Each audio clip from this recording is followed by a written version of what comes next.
কেউ তো জানে না।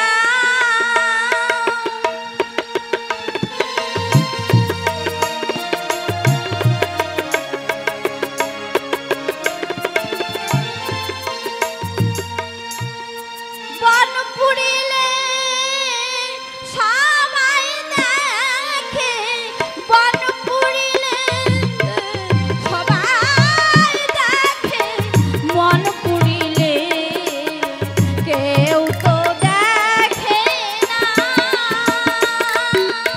হাসি কিনা কাঁদছি আমি, কেউ তো জানে না।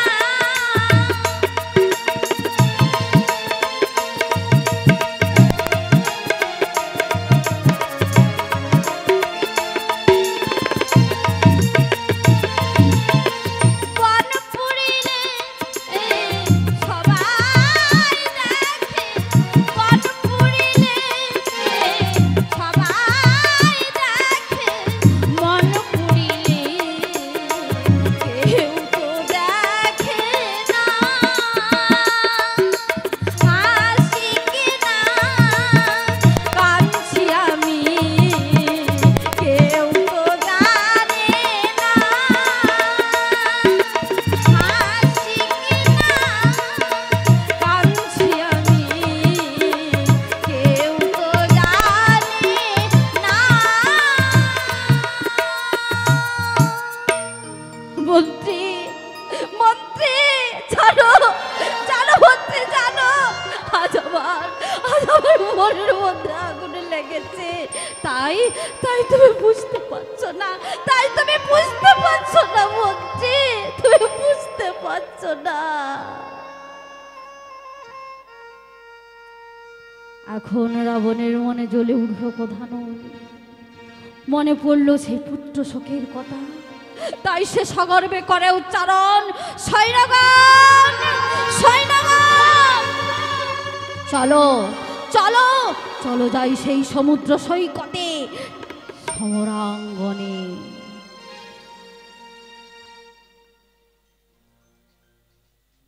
রাবণ বিদায় নেওয়ার জন্য চলেছেন অন্তঃপুরে, যেখানে রয়েছে মন্দোদরী। বসে বসে রাম নাম গাইছেন। কেমন করে গো, কতদিন কতদিন মরে এমন করিয়া কাঁদাবি রে, কতদিন কতদিন মরে এমন করিয়া কাঁদাবি রে।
আর এদিকে রাবণ গিয়ে বলছে, রানী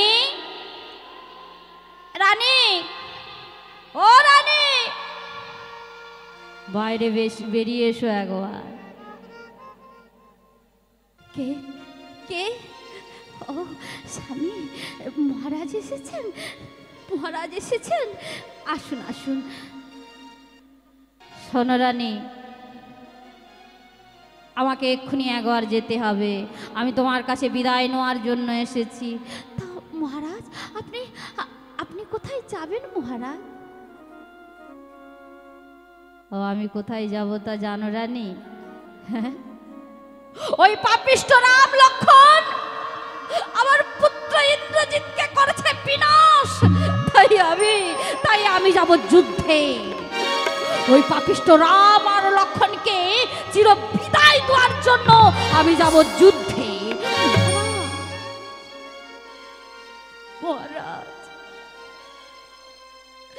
শ্রীরামচন্দ্র যে ভগবান, পূর্ণ ব্রহ্ম নারায়ণ 10 অবতারের এক অবতার, প্রভু শ্রীরামচন্দ্রকে যে বিনাশ করা যায় না, আপনি কেমন করে যুদ্ধে যাবেন বলুন মহারাজ? শোনো রানী, তুমি সারাটি জীবন বলে এসেছো রাম ভগবান রাম ভগবান রাম ভগবান বলে, আজকে তোমাকে বলতে হবে শ্রীরামচন্দ্র যে ভগবান এ সম্বন্ধে তোমার কি জানা রয়েছে?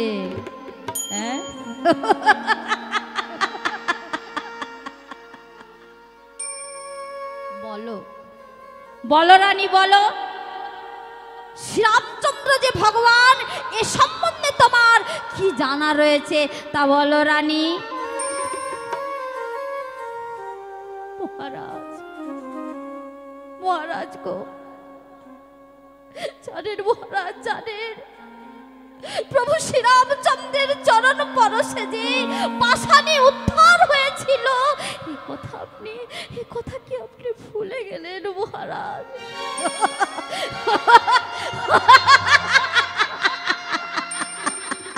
এই কথা তাহলে শোনো রানী, জানো রানী, জানো গৌতম মুনি যখন অহল্যাকে অভিশাপ করেছিলেন, তখন অহল্যা গৌতম মুনির চরণ বন্দনা করে বলেছিলেন, ওগো প্রাণনাথ, প্রাণনাথ গো, আমি কতদিন পরে মুক্তি পাবো গো প্রাণনাথ? তখন গৌতম মুনি বলেছিলেন, শোনো অহল্যা, অযোধ্যাবাসী দশরথ পুত্র শ্রীরামচন্দ্র যেই দিন তোমার উপর পদ অর্পণ করবে, সেই দিন তুমি মুক্তি পাবে, যাও।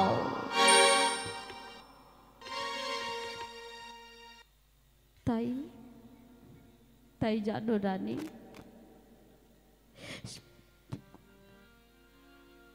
অহল্যা প্রভু শ্রীরামচন্দ্রের চরণ পরশে মুক্তি পায়নি, অহল্যা মুক্তি পেয়েছিল মুনিবরের বাক্যেতে। জানো রানী, জানো, তুমি যে বলছো শ্রীরামচন্দ্র ভগবান এ সম্বন্ধে তোমার আর কি জানা রয়েছে তা বলো, বলো রানী, বলো। মহারাজ, জানা রয়েছে মহারাজ, আমার জানা রয়েছে। তা কি জানা রয়েছে রানী? মহারাজ, মহারাজ গো, জানেন মহারাজ, জানেন? হ্যাঁ বলো রানী, কি বলবে বলো। মহারাজ, মহারাজ, সেই দেওয়ালের কাষ্ঠতলে যে স্বর্ণ হয়েছিল, দেওয়ালের কাষ্ঠতলে যে স্বর্ণ হয়েছিল, এ কথা কি আপনি উড়িয়ে দিতে পারেন মহারাজ? ও এই কথা, এই কথা, তবে শোনো রানী, আমি তোমায় বলছি, তাহলে শোনো।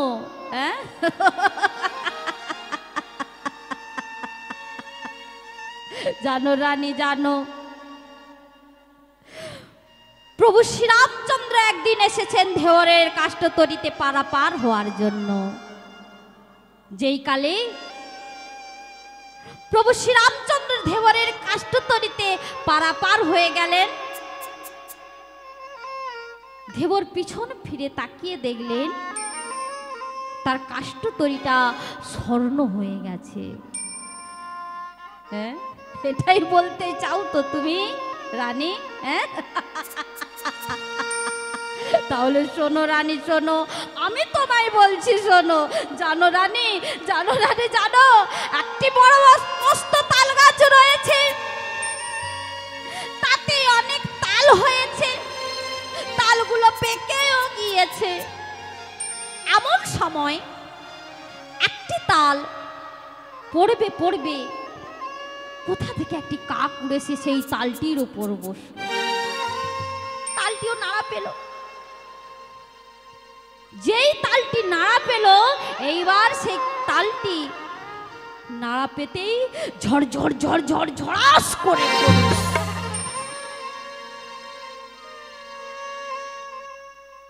আর লোকে কি বলে জানো? জানো রানী জানো কি বলে বলো তো? হ্যাঁ গা, কাকে না লাথি মেরে তাল পেড়ে দিলা গা। সত্যই কি তাই রানী? কাকের অমন কি শক্তি যে এক লাথি মেরে সেই তালটিকে পেড়ে দেওয়ার? আসলে তা নয় রানী, আসলে তা নয়। তালটিরও পড়ার সময় হয়েছিল, সেই সময় সেই কাকটি উড়ে এসে সেই তালটির ওপর বসলো। এবার তালটি নাড়া পেতে ঝড় ঝড় ঝড়াস করে পড়লো। ঠিক তেমনি, ঠিক তেমনি দেবরের পূর্বজন্মের স্বীকৃতির ফলে দেবরের কাষ্ঠতরীটা স্বর্ণ হবে হবে। এমন সময় কোথা থেকে শ্রীরামচন্দ্র এসেছেন তার নৌকায় পারাপার হওয়ার জন্য। যেই না পারাপার হয়ে গেলেন, দেবর পিছনে ফিরে তাকিয়ে দেখলেন যে তার কাষ্ঠতরীটা স্বর্ণ হয়ে গেছে। তা রানী, এইবার বলো রানী, শ্রীরামচন্দ্র যে ভগবান, এইবার বলো শ্রীরামচন্দ্র যে ভগবান, এই সম্বন্ধে তোমার কি জানা রয়েছে? মহারাজ, মহারাজ গো, আমার আর কিছুই জানা নেই মহারাজ, আমার আর কিছুই জানা নেই। আমায় আপনি ক্ষমা করে দিন, আমায় আপনি ক্ষমা করে দিন মহারাজ, আমায় আপনি ক্ষমা করে দিন। রানী, তুমি কি বোঝাবে আমারে মন্দোদরী রানী?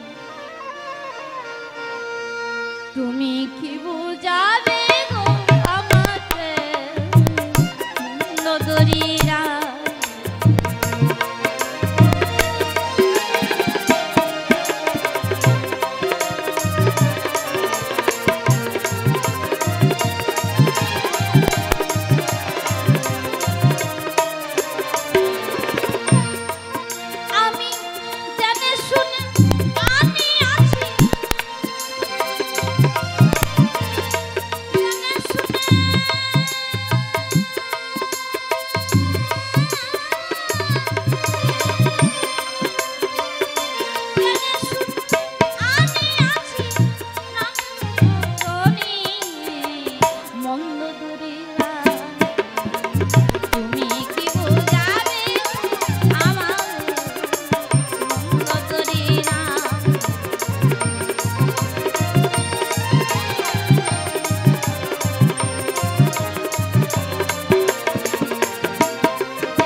মন্দোদরী রানী তুমি কি বুঝাবে গো আমার মন্দোদরী রানী তুমি কি বুঝাবে আমার মন্দোদরী রানী তুমি কি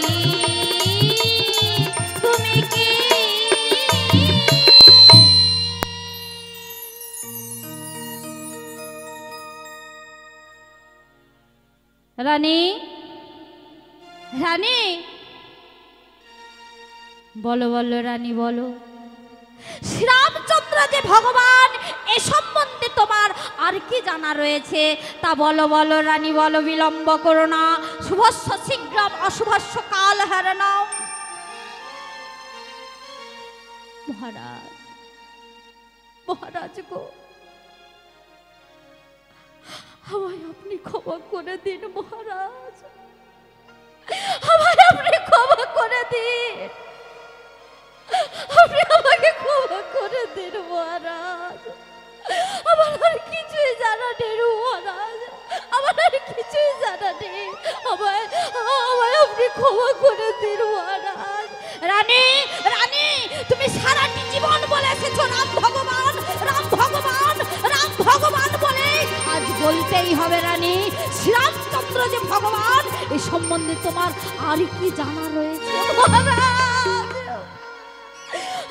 আপনি ক্ষমা করুন আমার আর কিছুই জানা নেই মহারাজ আমার আর কিছুই জানা নেই আপনি আমায় ক্ষমা করে দিন মহারাজ জানো রানী জানো জানো শ্রীরামচন্দ্র যে ভগবান এ আমি জানি শ্রীরামচন্দ্রের হাতে যেমন মৃত্যু তাও আমি জানি মহারাজ সীতামাকে হরণ করে এনে রেখেছেন কেন মহারাজ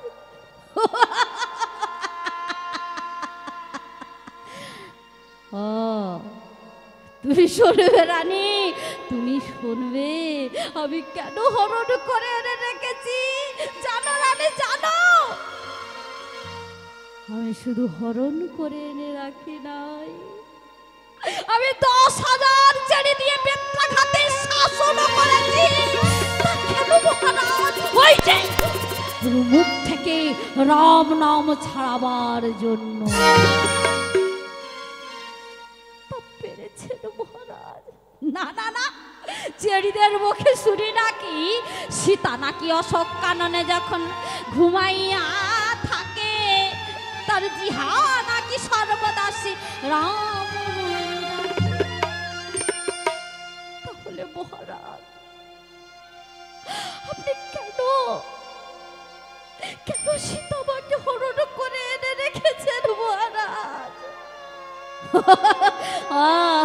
তুমি এ কথাও জানতে চাও রানী হ্যাঁ তাহলে শোনো শোনো রানী শোনো আমি কেন হরণ করে এনে রেখেছি সীতাকে আমি তা বলছি তুমি শোনো জানো রানী জানো আমি পানের তরি এনেছি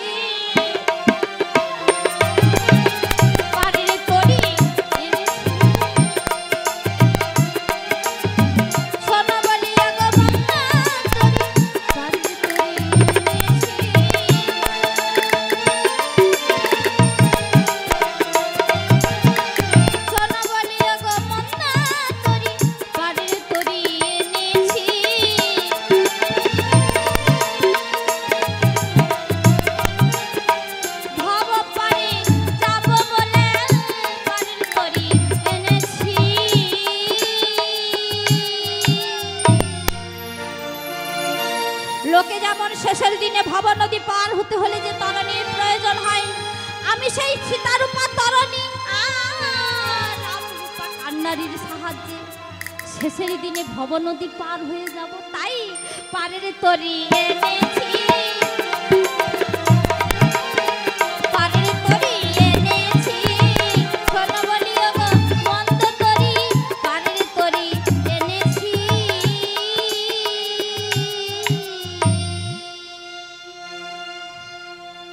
এবার মনে হলো রাবণের সেই পুত্র শোকের কথা, তাই সে সগর্বে করে উচ্চারণ, সৈন্যগণ, সৈন্যগণ, চলো চলো যাই সমুদ্র সৈকতে, যেথায় বসে আছে রাম দুর্বাদল কমল দলিত অঙ্গ।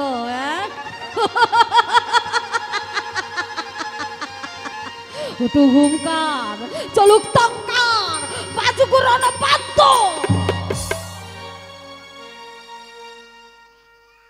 আর এখানে সমুদ্র সৈকতে বসে রয়েছেন রাম দুর্বাদল কমল দলিত অঙ্গে, আর তার পদসেবা করছেন অনেক অনেক বানর মণ্ডলী। তারা নিজেকে নিজেকে বলছে, ওরে নয়ন, নয়ন, ওরে দেখে নে, দেখে নে নয়ন, দেখে নে।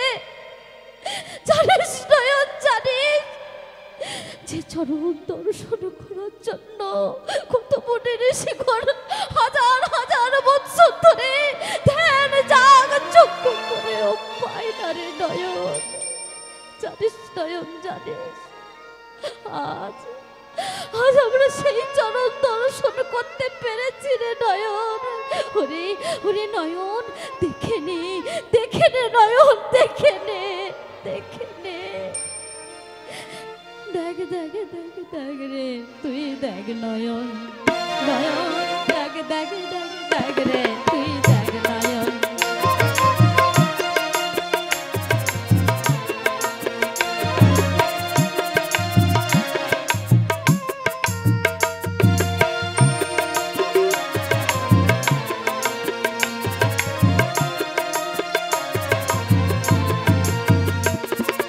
ব্রহ্মাজারে হৃদয় ধরি করছে বসে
রাবণের মনে জ্বলে উঠেছে কোধানন, তাই সে সগর্বে করে উচ্চারণ।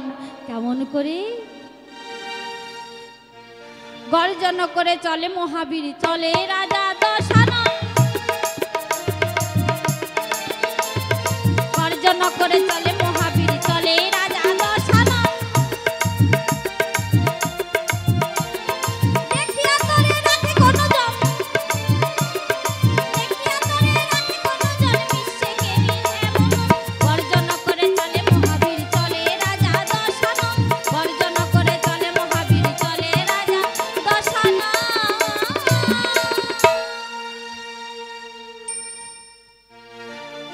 আর এদিকে বিভীষণ ছুটতে ছুটতে গিয়ে বলছে, মিতা মিতা মিতা রঘুপতি, মিতা রঘুপতি রামচন্দ্র, মিতা।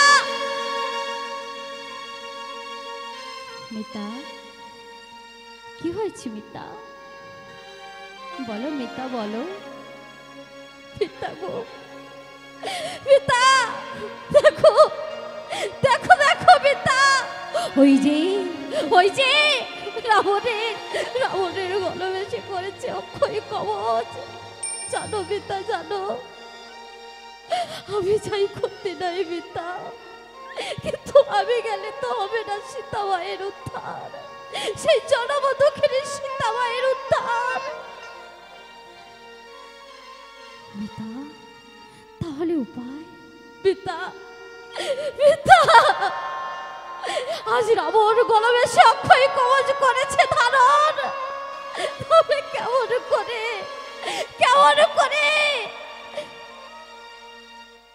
এই অক্ষয় কবচকে আপনি এক করবেন? আপনি বলে দেন। মিতা, সত্যি তো সে যেই অক্ষয় কবচ মন্দোদরীকে রাবণ বিবাহ করার সময় যৌতুক পেয়েছিল, সেই অক্ষয় কবচ আজ রাবণ গলবেশে করেছে ধারণ। পিতা পিতা, আমি যাই করতে নাই পিতা পিতা। কে রে?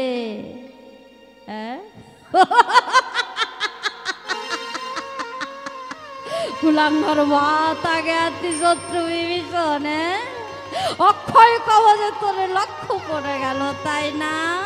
ভুল করেছি আমি। জ্ঞাতি শত্রু মাতা বিভীষণ, তুই যে এখানে আছিস এ আমার স্মরণে ছিল না। এ যদি জানতাম কি গলবেশে না ধারণ করে রাখিতাম অঙ্গে, তাহলে এ সুযোগ পেতিস না করতুম। রে কুলাঙ্গার ভাতা জ্ঞাতি শত্রু বিভীষণ, আয় তোকেই আগে আমি বিনাশ করি। এই নে জমালয়ে যা।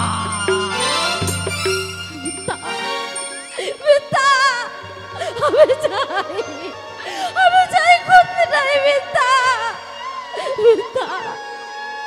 পিতা বিভীষণ। ভয় নেই মিতা, আমি তো রয়েছি। এই অক্ষয় কবচ আমি ওই সেল করিব বিনা। কে রে?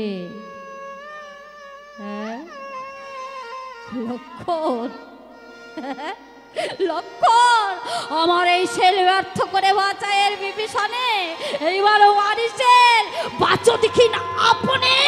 তাহলে তো জানবো সত্যি তুমি শক্তিবীর। আমার এই সেল ব্যর্থ করা যায় না, আর যাবেও না। যাও শক্তিশীল লক্ষণের বক্ষ রাগাও ধরণীর ধ্বনি। পুত্র হত্যার নেব প্রতিশোধ।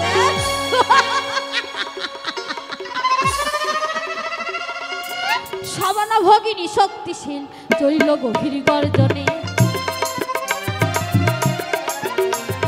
সমানা ভগিনী শক্তিশীল চলিল গভীর গর্জনে।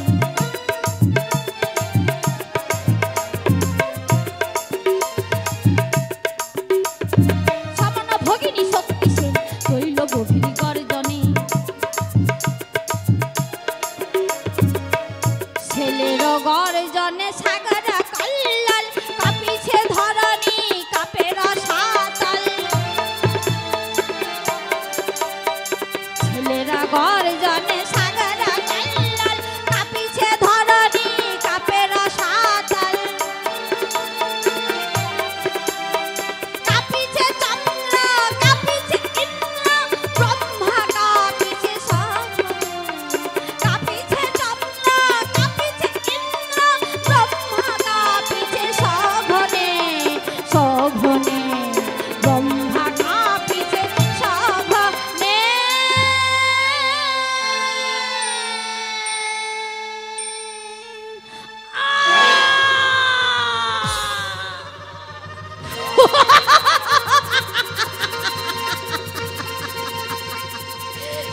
লক্ষণ লক্ষণ বিভীষণে বাঁচায় করিবি পনা এইবার মানুষের বাঁচতি কিন আপনা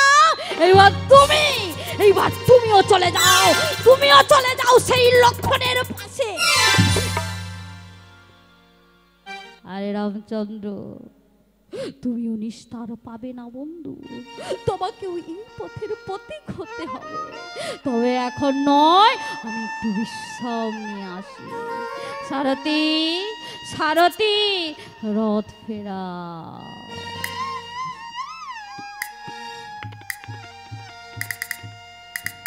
ব্যস্ত হয়ে আসিলেন রাম রঘুমণি, ব্যাকুল হান শিরে করা ঘাত হরুজ হরুজ লক্ষণ। কি হলো ভাই? লক্ষণ লক্ষণ রে ওরে ভাই লক্ষণ ওরে নয়ন মেলে তাকা দাদা বলে ডাক লক্ষণ লক্ষণ রে জানিস জানিস ভাই জানিস আমি সমুদ্রে সাঁতার কাটি সমুদ্রে সাঁতার কাটি ভাগনের জলপাকে হারালি জীবন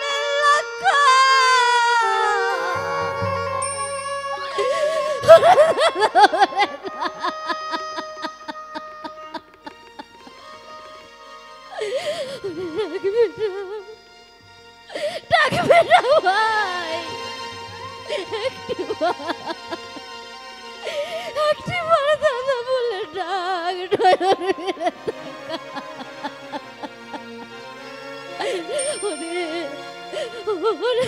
আমি অযোধ্যায় ফিরে গেলে মাকে কি বলে বলবো ভাই? একটি বার দাদা বলে ডাক নয়ন মিলে থাকা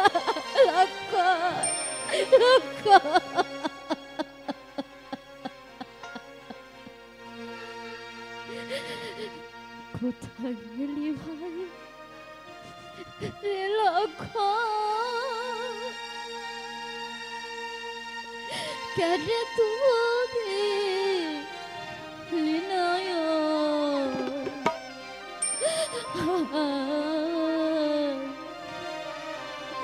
কেটে মুখে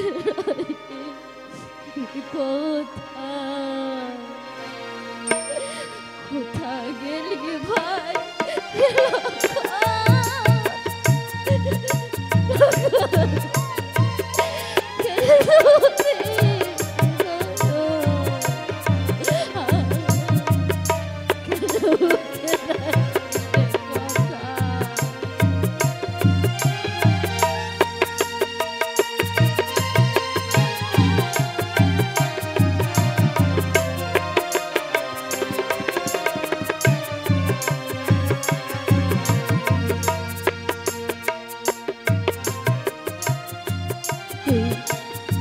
বনে কেন বনে কি হবে বাজে কেন বনে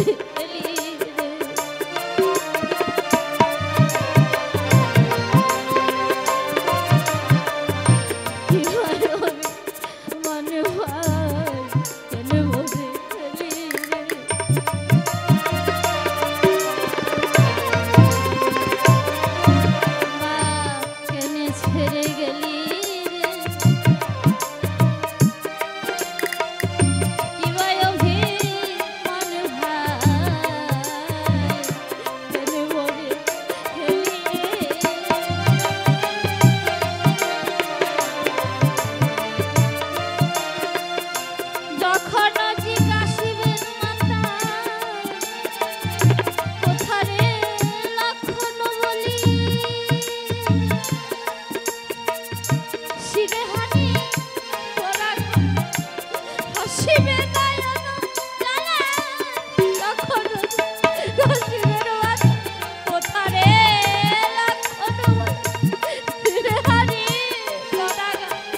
রামচন্দ্র শোকাচ্ছন্ন, বানর মন্ডলী সবার চোখে জল, ছুটে এলেন সুসেন বদ্ধ। তিনিও লঙ্কাবাসী, বিভীষণের সহযোগিতায় শ্রীরামচন্দ্রের চরণ আশ্রিত। তিনি ছুটে এসে লক্ষণ ঠাকুরের আপাত মস্তক নিরীক্ষণ করে বললেন, প্রভু প্রভু, আপনি কাঁদছেন প্রভু, আপনি কাঁদছেন, আপনি কাঁদবেন না, আপনি কাঁদবেন না প্রভু। বর্তমান বর্তমান, আমি কাঁদবো না, আমি কাঁদবো না বর্তমান। প্রভু গো, আপনি তো বিশ্ব সৃষ্টিকারী, তা আপনি কেন কাঁদবেন প্রভু? আপনি কাঁদবেন না, আপনি কাঁদবেন না প্রভু। শান্ত হন, শান্ত হন। দুর্গম পথে যাত্রী মোরা কত বাধা বিপত্তি পদতলিত করেছি, সেই নামও বলে এ বাধা নাহি দেব কাটাইয়া। প্রভু, আপনি চিন্তা করবেন না, আপনি কাঁদবেন না, আপনি শান্ত হন, শান্ত হন প্রভু। আপনি তো বিশ্ব সৃষ্টিকারী, আপনি কাঁদছেন কেন? বিশ্ব তোমার খেলার পুতুল, খেলিছ খেলা, বিশ্ব তোমার খেলার পুতুল, খেলিছ খেলা।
বিশ্ব তোমার